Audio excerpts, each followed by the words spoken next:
Welcome everyone to another rendition of Lifestyle Beautiful's webinars. Today we have Nina Mack here with us, and we're going to go over some self-care for caregivers and helpers. Before we get started, I'd like to introduce Lifestyle Beautiful and myself. I am Megan Ward, the CEO and founder of Lifestyle Beautiful, and I created this organization because I really wanted to create an offering for organizations and individuals that focus on true holistic well-being. And at Lifestyle Beautiful, we focus on the 5 pillars of well-being. You'll hear more about that later on. But we really wanted to take some time today to talk about self-care for caregivers. So we have Nina Mack with us today, and Nina is one of our health coaches here, and she is truly the expert. Nina is a national board certified health and wellness coach, a mindset coach, and an experienced community builder. And she's just a lifelong student of various healing traditions. And she's so passionate about partnering with others to just transform their lives and really helping them achieve their personal vision of wellness. And so without further ado, I'll turn it over to you, Nina. And why don't you share anything else you'd like to add about yourself today? Awesome. Thank you so much, Megan. I really appreciate it. Hi, everyone. As Megan said, my name is Nina Mack. I'm a primary health and life coach here at Lifestyle Beautiful. Super excited to be here. I think, Megan, you honestly touched all the big points. What I do want to say is, today we're going to talk about self-care for helpers and caregivers. Disclaimer, y'all are like my favorite people. So I'm actually really excited to be talking to you today. So if anyone in the audience falls in that category of being a caregiver or a helper, I'm really, really excited to speak with you. And hopefully, I'm hoping that I can share something that resonates with you, and hopefully that you walk away with at least 1 or 2 things that might be helpful in your life moving forward. As Megan mentioned, I have a lot of passion for community building. I've done a lot of work working in a lot of different communities, and I'm really, really passionate about supporting folks that support others. So just wanted to say that. Another thing before we get started, a lot of my work is very interactive, so I'll ask questions for reflection. So if you're joining me live, I definitely invite you to use the chat feature. Please, put any questions, any comments. There are going to be times when I ask you for something. Please feel free your phone, and just jot down any notes or responses and things that are coming up as I'm asking you some of these questions. Okay, great. Thank you so much again for being here. So we're going to jump right in. My first question. So, and I'll say this, you've probably heard about the importance of self-care. Something about maybe the title of this webinar grabbed your attention. But I really want you to ask yourself, why do you think self-care is especially important if you're a caregiver or a helper? So I'll just give you a few seconds just to jot down some thoughts. Again, you can put it in the chat. You can just write it down for yourself on a piece of paper. I think we all know self-care is important, but why is it especially important if you're a caregiver or a helper?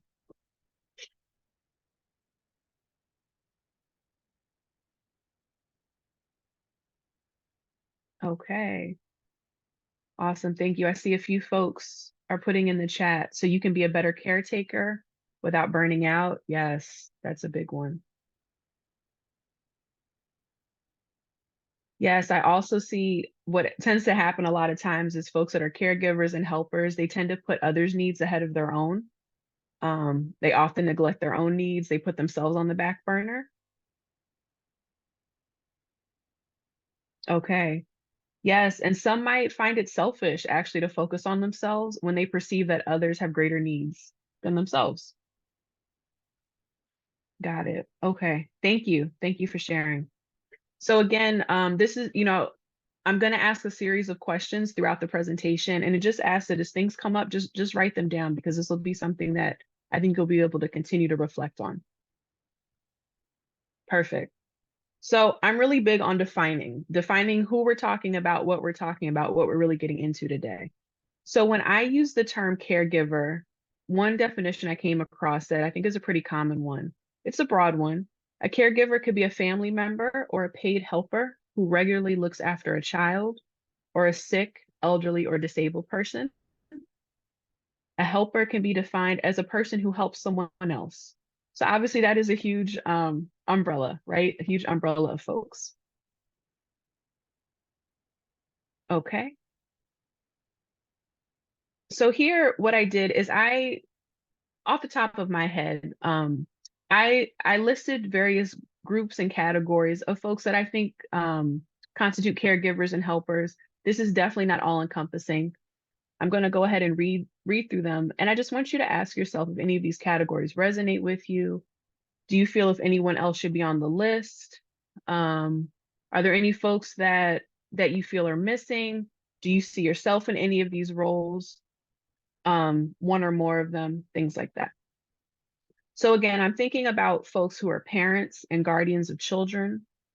I'm thinking about health and healthcare workers. So folks like nurses, doctors, home health aides, massage therapists, health coaches. I love coaching other coaches. Mental health professionals. So maybe therapists, counselors, social workers. Of course, frontline workers and emergency responders, folks like firefighters, EMTs, who we definitely need and love. There are teachers and educators. This is where a lot of my disclaimer came from. Have an unabashed love and appreciation for educators and folks who work in and with communities. So I'm thinking about teachers, educators, community advocates, and activists. I'm thinking about those who are caring for sick, elderly, and or disabled people. I'm also thinking about spiritual and religious leaders or healers, because they certainly do a lot of supporting, as well as traditional healers and energy workers. So maybe folks like herbalists, Reiki practitioners. So really quickly in the chat, does anyone mind sharing if any of these categories resonate with you, if you feel like I missed any, and if there are any hats that you wear?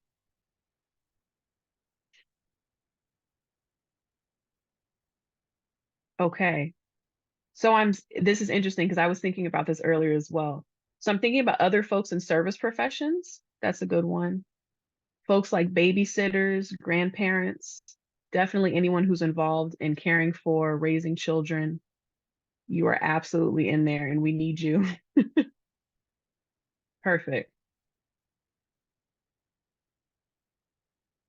Okay. So caregivers and helpers can be paid or unpaid, and they often dedicate their lives to helping and supporting others in a variety of ways. Um, so one thing that I find that comes up a lot is a lot of folks that are in these roles, caregivers and helpers, they know the importance of wellness, they know the importance of self-care. But what ends up happening, and like someone mentioned in the chat, the tendency to put others' needs ahead of their own can actually lead to burnout. It can lead to stress, to feeling overwhelmed. It can lead to compassion fatigue. And so as a result, many helpers actually deal with preventable health conditions that can actually undermine the work that they're trying to do. So I'm thinking for myself, there's so many examples, even in my own life, where I've seen folks that are called in one way or another, whether they're parents, whether they're teachers, whether they're educators or nurses, they're called to help and support other folks. But because they tend to put themselves on the back burner, they're not even able to do that job or fulfill that role as effectively as they would like to. Okay, so another thing about me, I love metaphors and I love visuals. So, a couple questions for you all. Have you heard of these metaphors for self-care? This is one I hear a lot. People talk about you can't pour from an empty cup. You have to take care of yourself first. Okay, a few people have heard of that one. Yeah, I always hear that one. This is another one. This idea of putting the oxygen mask on yourself before helping others. So I always think about, if you've ever flown, there's the guidance that God forbid if there's turbulence or an emergency and the oxygen mask come down, that you need to put it on yourself before helping a child or helping someone else who might need it. But in talking with folks about this, a lot of what I found is that it's very counterintuitive for folks. Not for everybody, but for some people, and that obviously it's important to care for children. Obviously, it's important to care for other people, but sometimes it's really hard for folks when they're so used to caring for others first to actually think about caring for themselves first. So one thing that I offer folks is just being curious. So again, not saying that it's not important or not even necessary to help other folks, but as you serve others, just wanting to be mindful that you're not neglecting yourself in the process.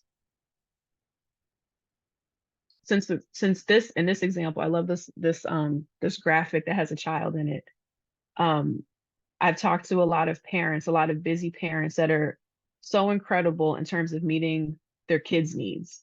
They're on top of it. I'm talking making sure they're on top of homework and healthy meals and activity. But a lot of times they're not caring for themselves the way that they should be. And not even just so they can show up as they want to as parents, but just for themselves. So, how many of you, if you are a parent, maybe you feel like, okay, I'm doing a pretty good job feeding my kids, making sure that they're eating well, but you don't find enough time to eat for yourself. Or maybe you're eating while you're driving or you're standing or you're not eating the most healthy meals. Just something to think about. And again, one thing I always like to emphasize with folks is the questions that I'm asking, it's never coming from a judgmental place. So even when you're doing this reflection for yourself, it's not meant to judge yourself or criticize, but just become curious about like, oh, wow, do I do that? How does that impact me? Of course, if there are things that are working, we want to do more of that. But if there are things where that could be tweaked or adjusted, we want to look at that as well. Okay, so my last visual on the same theme, I think this one is hilarious. So of course we have this this wonderful stick figure who is trying so hard to move the what is that called? I guess the indicator on the gas tank to move from empty to full by sheer force, not by putting more gas in the tank, but by just trying to force it. So as I've told you before, the sayings, there are all these different sayings that talk about self-care. They might differ, but the sentiment is the same. These are a few that came up for me. So self-care isn't selfish, it's necessary for survival. This idea that you need to take care of yourself before caring for others, which admittedly is a lot easier said than done for many folks. This idea that making sure that you have enough in your tank before giving to others. With so much energy focused outwards, it being necessary to focus inwards. And again, not that it's one instead of the other, but how can we do both? How can we have more of a balance? And then the last one, you can't run on empty. I think even back to that first metaphor, that first visual really of the cup and pouring from an empty cup. There are only 2 drops left in that cup, if that. The gas tank is empty. You can't run on empty.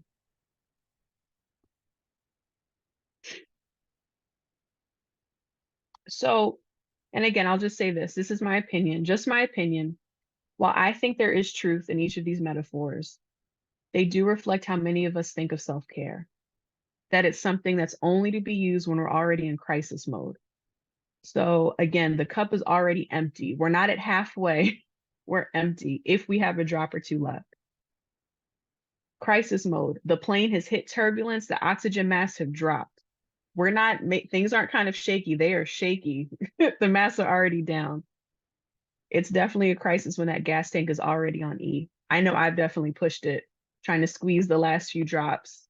It's never worth the stress. So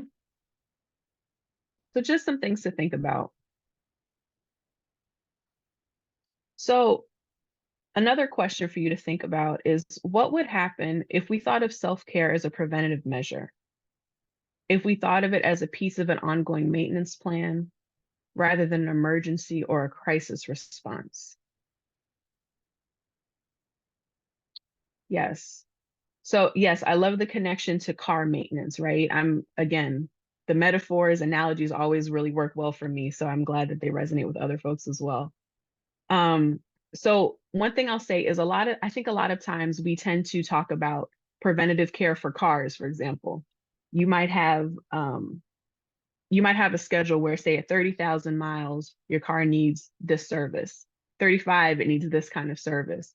We have the indicators that tell us when the oil tank is low or when the battery is dead or when other indicators are flashing, getting our attention.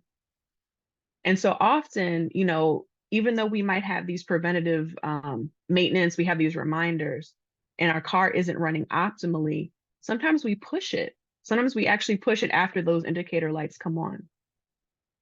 So, quick question in the chat. What happens when it's not running optimally? What happens when your car isn't running at its best? When you know, like, yeah, I probably should go get that oil change, but I'm just too busy. Yes, things break down. You notice your car starts to drive differently, right? It's a little bit less effective. That's a really good, yes, it can create bigger problems. That's a huge one. Absolutely. Okay. So exactly. And I think that that's such an important point that by by ignoring those warning signs, that are actual warning signs, we can really create larger problems. And I think a lot of that can be applied when it comes to our health and wellness, and absolutely for our self-care, especially when we're caring for other folks. So not only do we have bigger problems, but it can make us less effective in our jobs, whatever those jobs and roles and responsibilities are. This is one thing that I find a lot of folks find coaching to be very helpful in terms of helping them, um, how do I say, almost reminding them that it's time for service, the same way that the car, like the check engine light might tell you. So it's a reminder to refill your cup. It's a reminder to kind of look at the preventative plan. What can we do? What can we put in place so that before all the indicator lights come on, how can we support you? Right? Perfect. Thank you. Thank you. Okay. So this is one of my favorite things to do. Again, I like defining things. Let's define self-care.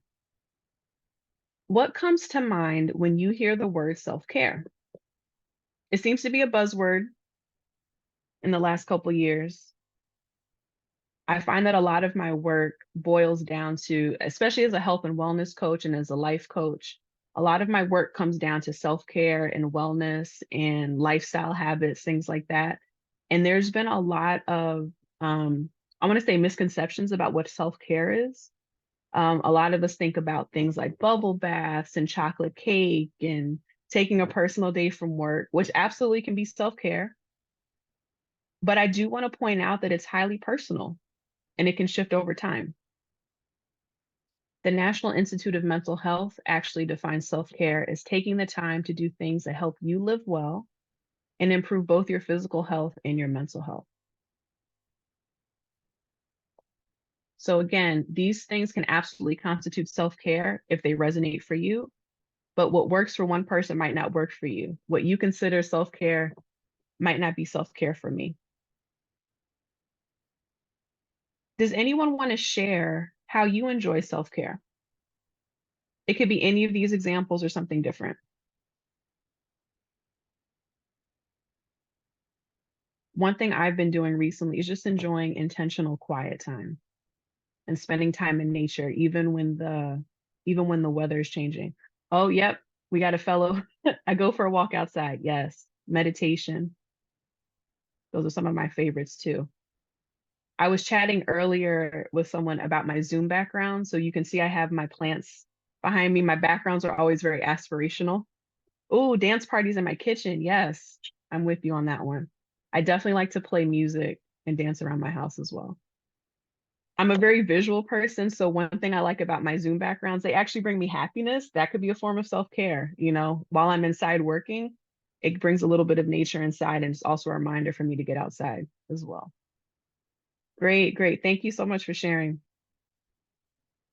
Perfect. Okay, so actually, let me see. There we go. All right. So actually, the other thing I wanted to just challenge you to think about as we continue on is, how does your self-care differ over time? Do you notice any differences, let's say during the time of year, during different cycles in your life? Does your self-care differ from your partner or your kids or your friends? There's no right or wrong way to self-care because it's personal. Perfect. Okay, so I would love to talk a little bit about the benefits of self-care. Some of these might be familiar, others might be a little new. So some of them are better stress management, decreased risk of illness, increased energy, increased life satisfaction, higher levels of resilience and adaptability, more capacity to care for and support others, stronger relationships, and better recovery from setbacks. And all of these benefits that I've listed here are based on research, and things that anecdotally I've also been able to see in my own life personally and with clients. But all of these benefits have been backed by a lot of research. And again, I think what's so important is that everyone is going to define self-care different and perhaps have a different, list of things that they do. But ultimately, if these things are contributing to your sense of wellness, your sense of life satisfaction, your ability to show up, it counts as self-care, right? And so research also shows that incorporating small acts of self-care over time in your daily routine can have a big, big impact. Again, getting back to that prevention. So we're not only trying to optimize health, we're trying to prevent larger problems from happening, as was mentioned earlier. Another thing I want to mention, since we are talking about caregivers and helpers, is that those caregivers, especially who pay attention to their own physical and emotional health, are better able to handle the challenges of supporting others. I definitely notice for myself that when I neglect my self-care or I fall out of my routine, I'm definitely less patient, I'm less energetic. I think that I'm even less creative. Um, I joke, I joke, but I'm very serious that I'm a different person. I feel like a different person, at least if I'm not practicing yoga regularly, because that is an important part of my self-care routine, or if I'm not practicing my meditation and my movement practice. So again, what do you notice? Also, self-care can help you weather hard times and enjoy the good ones. Self-care is not something to be employed just on special occasions. You don't get to self-care just because you had a good day. Don't get me wrong, the chocolate cake is wonderful, right? But it shouldn't just be a treat. What are other ways that you can care for yourself, that you can love on yourself just because it's Tuesday? Okay, wonderful. Again, another visual for you. So in this visual, I'm not sure if you can see it. Um, you have the gardening hose that is feeding into the watering can that's actually watering the plants. And so basically it's talking about you have to care yourself, you have to care for yourself to be able to care for others. Caring for yourself could look like rest, could look like sleep, it could look like alone time, it could look like eating healthy meals, it could be setting boundaries, it could be saying no, it could be saying yes to things that make you happy. And then to be able to care for others with empathy, guidance, kindness. Again, for myself, I notice that when I intentionally do things to fill myself up, I'm so much more effective, and not only my day-to-day life, but in the ways that I show up for other people as well. Awesome. So again, I'm wanting you all to really think about, if it hasn't, if it's not clear yet, how important it is to just know what some of your personal signs and signals are when you're approaching burnout, stress, overwhelm. Does anyone want to share? And again, you can write it down on your journal, you can put it in the chat. Um, if there are any personal signals when you realize that you're approaching your limit. For some folks, it might be irritability, fatigue, resentment, restlessness. Yep, low energy. One thing I notice with a lot of clients is that a change in eating habits, if they notice weight loss or weight gain. Someone put in the chat, I have a shorter attention span. Yes, I noticed that as well for myself. Getting snacky. There's definitely a correlation I've seen between emotional eating, and stress and overwhelm. Insomnia. Awesome. Yeah, definitely noticing like changes in your regular routine. So if you notice that, well, I tend to get 8 hours of sleep, but all of a sudden I'm only getting 4, I'm only getting 6, and they're not even great. It's not even high quality sleep. Or maybe you're sleeping even more than you usually do. Noticing these changes in what your usual baseline is can be really helpful. So one thing I would challenge you all to do is just to begin by identifying how stress feels to you. Again, everything I'll put it this way. Everyone is an individual. However, there are a lot of universal stress signals. So some folks will feel like the flutter in their chest. They'll start feeling their breathing getting more shallow.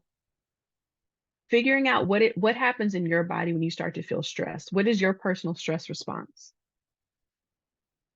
Another thing you can do is then identify what events or situations cause you to feel that way.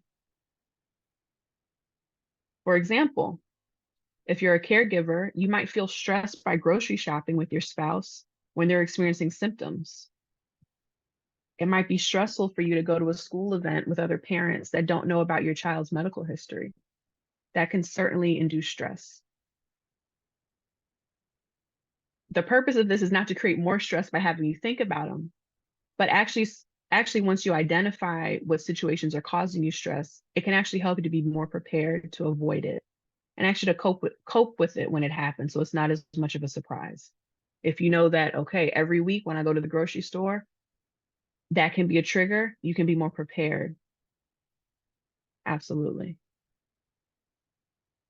Okay, thank you. Thank you.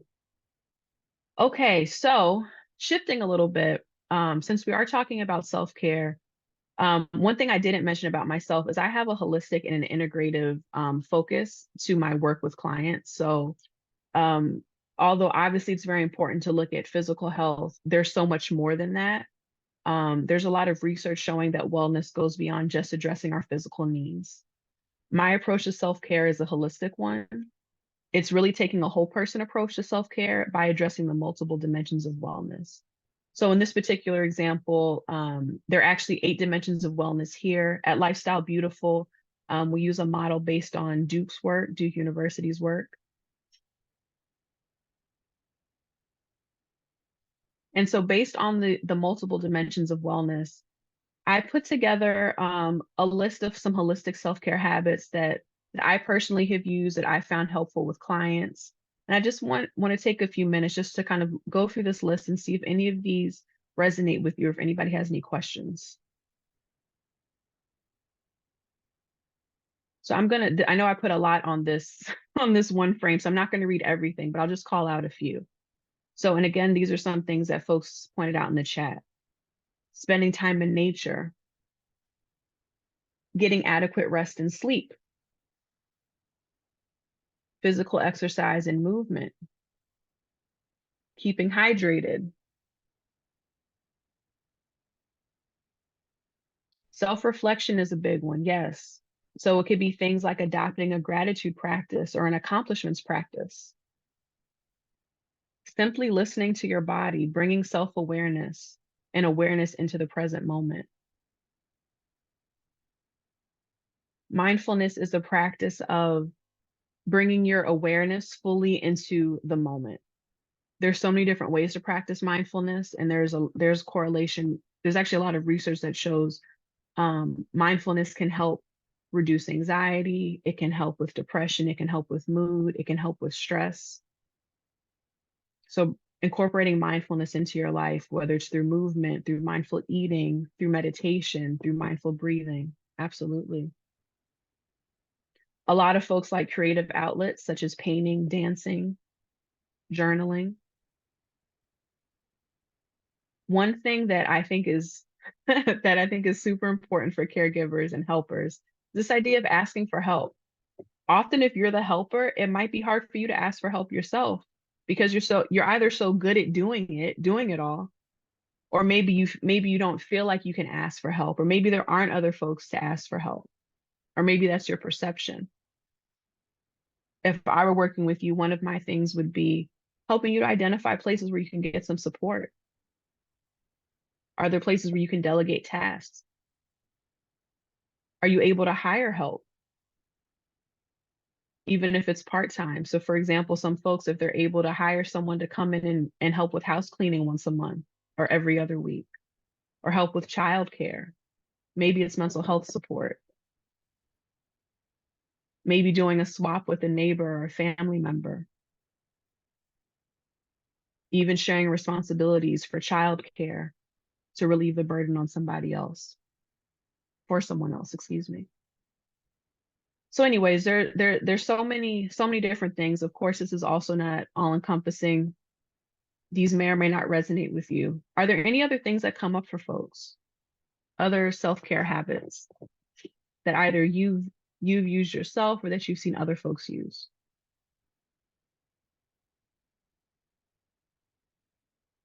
Yes, I hear a lot of folks like to try meditation, but it's challenging for them because they think they have to quiet their mind. It's very, very difficult to do that, and that's not even really the true focus or purpose of meditation. It's more about just being present with what's happening without judgment. Oh yes, oh, that's a good one. Listening to a book. Yes, yes. I find that a lot of folks tend to like that, listening to a book or a podcast, and sometimes even pairing it with another activity can be very, very relaxing as well. Awesome. So one thing I do want to say, no matter where you fall, no matter how much you how much you feel that you're attuning to your self-care or not, it's really, really important to just approach this with non-judgment. Be curious, explore. You can't get this wrong.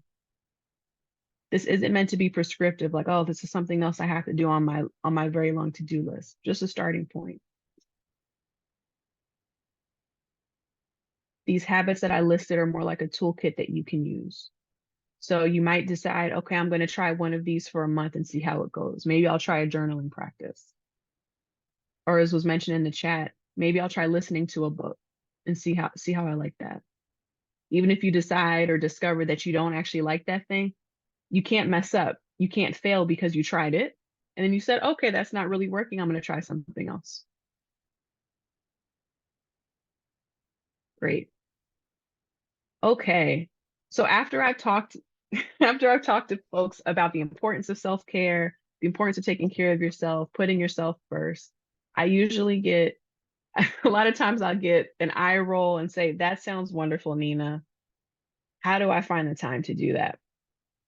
So bear with me. When you're a caregiver or a helper, it can be incredibly challenging. And I'm not saying it's not. It can absolutely be incredibly challenging to find time for yourself. And even when you do, you might feel distracted because you're thinking about what you should be doing instead. How many times have you said, I'm going to take a nap, or maybe I'm going to lay down, I'm going to turn the phone off, but your mind's still going with all of the things that you have to do? What I'm saying is learning to make time for yourself without feeling that you're neglecting others is actually critical. Rest and self-care is productive. Any amount of time you take for yourself is important. Being out of caregiver or helper mode for as little as 5 minutes in the middle of a day that's packed with so many other obligations and responsibilities can be a really important reminder of who you are in a larger sense. It can really help you from being consumed by your responsibilities. So again, even though your role, whether it's a profession, whether it's a role such as a parent, whether you're a nurse or a teacher, no matter what it is, you are still more than that role or that profession, no matter how important it is to you. So sometimes by just taking some intentional time out of your day to get back to yourself can actually help you in the long run. Okay, so like I said before, the goal is to incorporate self-care into your regular routine. A few questions for you to consider. Which self-care activities need to be added to your regular care plan? What tweaks need to be made? So I want to just give you an example. Let's talk about physical health, for example. So physical health can include habits such as exercise, sleep, nutrition, right? What other domains of health are asking for more attention? Maybe you're really strong in the physical health area, but you're noticing that the mental health needs some attention. Are you aware of and listening to your body's signals? For example, when your body is telling you that you're hungry, that you're tired, that you're stressed, one, I'm not even going to go to listening. Number one, do you realize that's happening? Or are you multitasking? Are you doing too many different things that it's hard to even listen to those signals? Excuse me, become aware of those signals. But once you become aware, then are you listening? Other things to ask yourself, what kind of support do I need? How can I make this as easy as possible? One thing I like to do with clients, and they sometimes laugh at me, is by the end of a session, I'll say, let's come up with one or two easy goals, like so easy you cannot mess it up. And they say, well, how is that going to make a difference? Because I want you to get that dopamine spike from getting it done.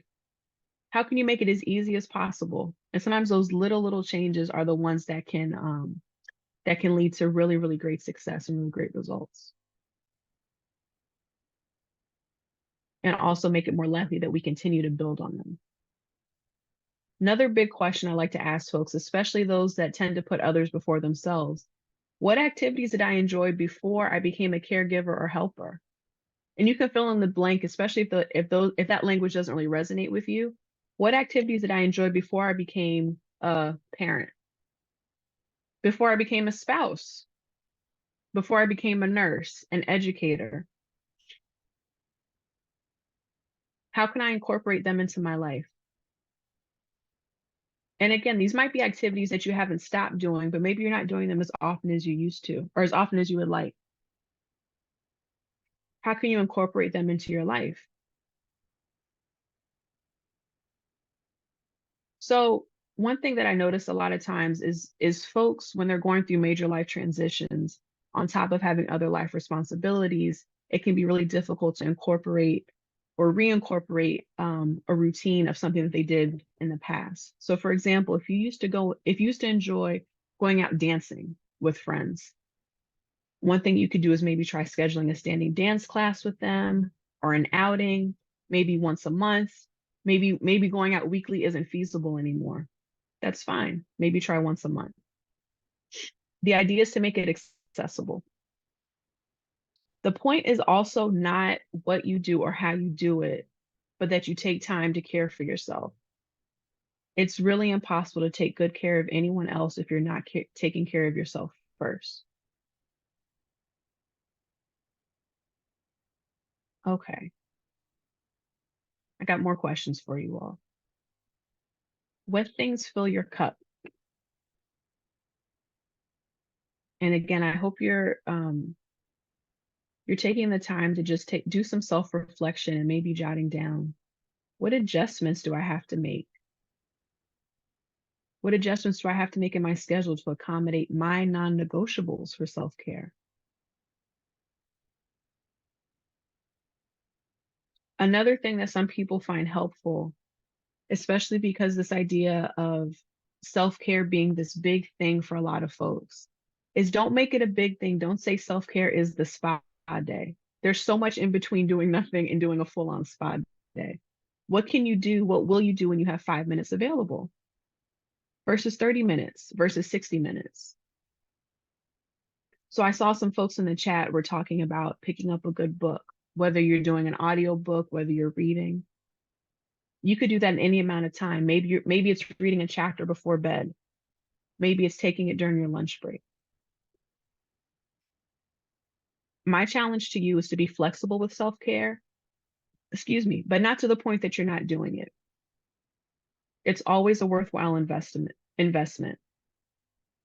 If you're a caregiver and or a helper, a lot of energy is already going outward. So you really do have to replenish yourself again before the gas tank gets all the way on E. Lastly, self-care has to make sense for you. Everyone is different. Okay. So, one thing I want to do with you all is do a brief exercise. It's called a consciousness check-in. Sometimes it's also called expanding mindfulness using the five senses. Um, it is it's an exercise that I've seen in different variations, different iterations. I liked this one. I wanted to share it with you all. This is another example of quick self-care. This can take less than 5 minutes. So I'm gonna invite you to do this with me. Only if you're comfortable, only if you want to, just like with any mindfulness practice, with any yeah, basically with any mindfulness or meditation practice, it's consent based. So only if you feel comfortable and if feel open to do this, I invite you to join me. I'm going to briefly stop my video. So in case you want to do the same, this brief exercise can help bring you back to the present moment. Many people find this helpful during times of calm and stress. And this mindfulness activity actually is linked to reduce stress and anxiety. And it can also help you become more aware of your body's signals and help you to regain a relaxed state if you're in a state of stress. So, what we're going to do is practice reconnecting with your consciousness using your body and its five senses. So, to begin, take 5 slow breaths at your own pace.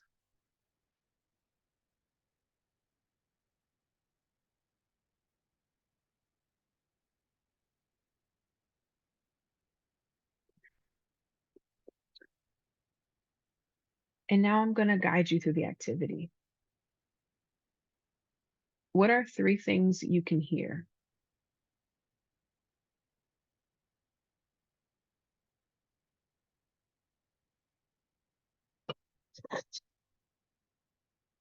What are 3 things you can see?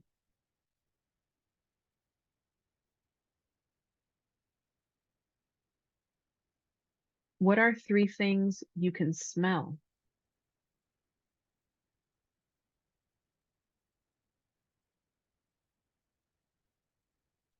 What are 3 things you can touch?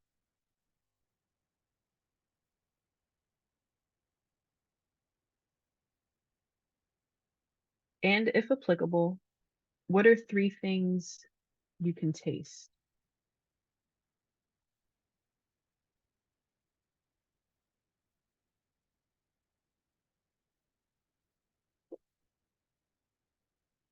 So I put my video back on. Um, I wanted to give you a little bit of privacy to practice that. This is an exercise that you can do at any time. I wanted to demonstrate it for you. So if this is something that resonates with you, you can do this. You can do this on your own. I find that some folks will take an activity like this and they might set an alarm for themselves and say at 3 o'clock every day, a timer will go off and it'll say check in, time to do a check in, maybe a 5 senses check in. And you can just go through this. Okay, what do I see? What do I hear? What do I taste? And just that simple practice of just kind of getting back into your body and figuring out what the sensations are can just help you come back to the present moment and just care for yourself. Other folks like to do this activity paired with another. So maybe like we call it stacking and coaching. So for example, you might practice this activity while you're brushing your teeth in the morning or while you're preparing a meal. Maybe while you're, excuse me, maybe while you're driving, just noticing what's going on around you.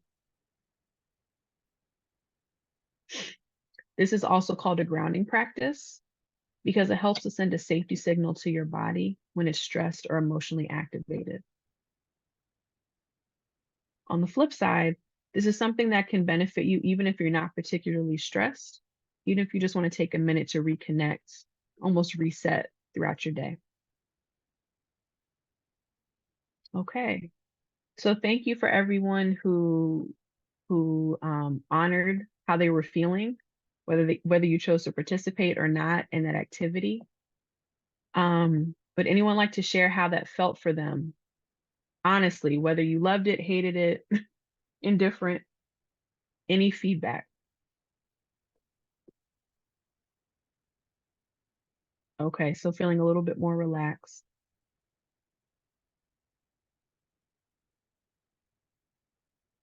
Oh, I appreciate a good emoji. Thank you.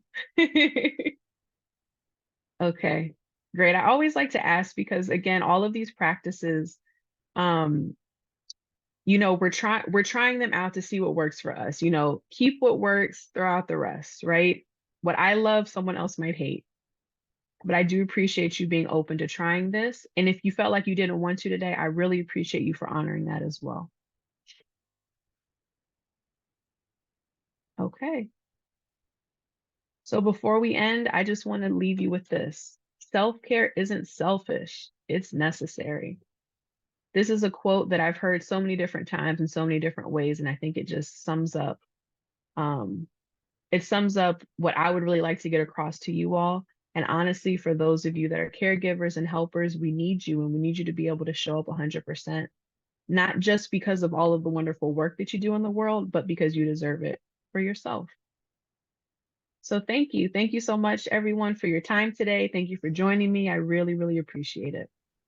Oh, yes. Thank you so much, Nina.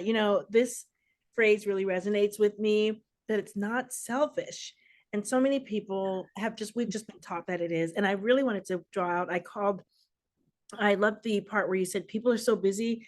And so it feels like, oh gosh, one more thing to do, take care of myself. One more thing to do, have a mindfulness Yes. moment. And that can feel that way at first. And I think what's great about Lifestyle Beautiful is our coaches help people make small changes, and then they can have great gains with those changes, and then we simplify implementing wellness into their lives. So if it feels daunting, you're in the right spot with Lifestyle Beautiful. We can help you there. I think our COO is on, Julie. I'll let her say a few words because we just really want to make sure that we can touch our whole audience. And Julie, if you're there, go ahead and share your thoughts too. Hi, everybody. I am so proud of you, Nina. Once again, another wonderful webinar from you. You are an incredible coach, as are all of our Lifestyle Beautiful coaches. I want to encourage you, if you're here in the audience today and you haven't taken the time to practice self-care, be kind to yourself and remember that self-care is a practice. You're not going to be able to go from not doing it to implementing it. Go for 1% better every single day, and you will be able to make an impact in your life. And when you're doing that for yourself, you will continue to be a better caretaker for others. In the chat, I am actually putting together, oh, I shut down my video, but you don't have to look at me. But in the chat, I actually shared a webinar link to where you can get more resources sent to you from Lifestyle Beautiful. This is, and it's not showing beautifully on the screen, but thank you, Nina. What we want to do is make sure that we provide you with a support system for you to be able to live that Lifestyle Beautiful. As Megan mentioned, our goal is to provide that type of environment where you know that you're not alone, whether you're looking to gain more clarity for your own health or to be able to show up in your workplace a little better and stronger and as a better version of yourself. We are here to support you in that walk. Thank you again for attending this webinar. We are so happy that you are here, and we have other webinars that you can leverage and continue to gain from the insight and experience and the wisdom from all of our coaches, because they are the top in the industry. So thank you again for being a part of Lifestyle Beautiful. And thank you again, Nina. You are awesome.